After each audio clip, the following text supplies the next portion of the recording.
118th edition of Il Lombardia, held on a 255km course from Bergamo to Como.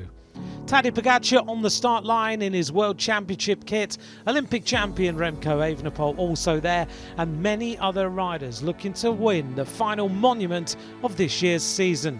The start line all smiles, and the riders rolled out at 10:35 in the morning in beautiful conditions. The flag was dropped after an early neutralised section, and immediately loads of attacks started to form. Early in the race, many riders looked to try and set up some sort of breakaway.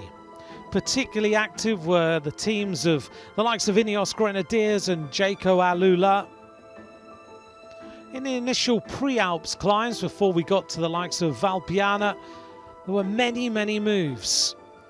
At the front, Matej Moric was keen to get involved in the action, and he eventually ended up in the lead group.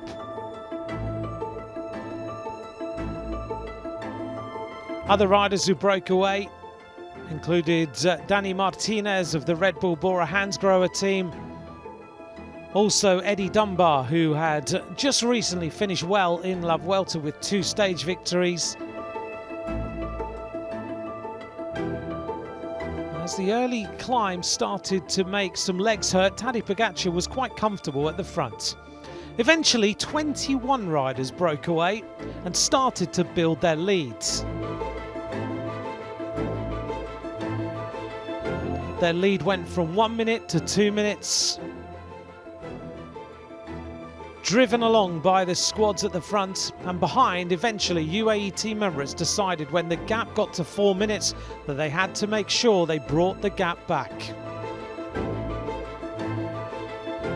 In the breakaway group, Sandro Morisa and the other riders really started to fight the peloton.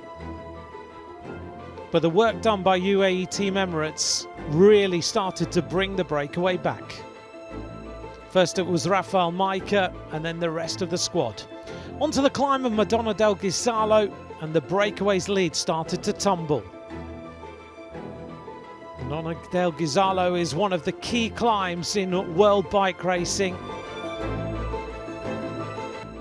After they went over the top of that climb and headed towards the next climb of the day, which was Colmo di Sormano, the race really started to open up. A group of GC contenders, and here he comes. There they are, the catch, the attack. The script is written, it's preordained. Pogačar goes. Well, some would say that this was an early time to make a breakaway, but after his performance in the World Championships, everyone knew that this could be the moment the race was won. On Sormano, Pogačar started to open up his lead, building it to over 1 minute by the time he reached the descent. The chaser was the Olympic champion Remco Evenepoel of Soudal Quick-Step. Behind him, Lennart van Etveld and Enric Mas. They were eventually joined by Pavel Sivakov. Pogačar made his way onto the final climb of the day at San Fermo della Battaglia, and there was nothing that anybody could do. As Pogačar brings the curtain down triumphantly on 2024, a year that will be forever his year. And Il Lombardia, his race, his story, history. Tadej Pogačar closes it all out, comes to a halt, takes a bow, lifts his bike aloft. He is one of the greatest, if not the greatest racer this sport has ever seen.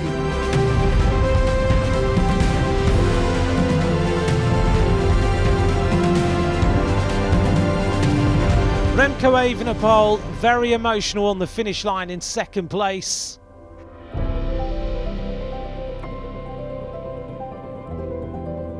And a fantastic third place for the Italian Giulio Ciccone. But the man of the day, Tadej Pogačar, celebrates his 4th win in Il Lombardia after 6 hours of racing.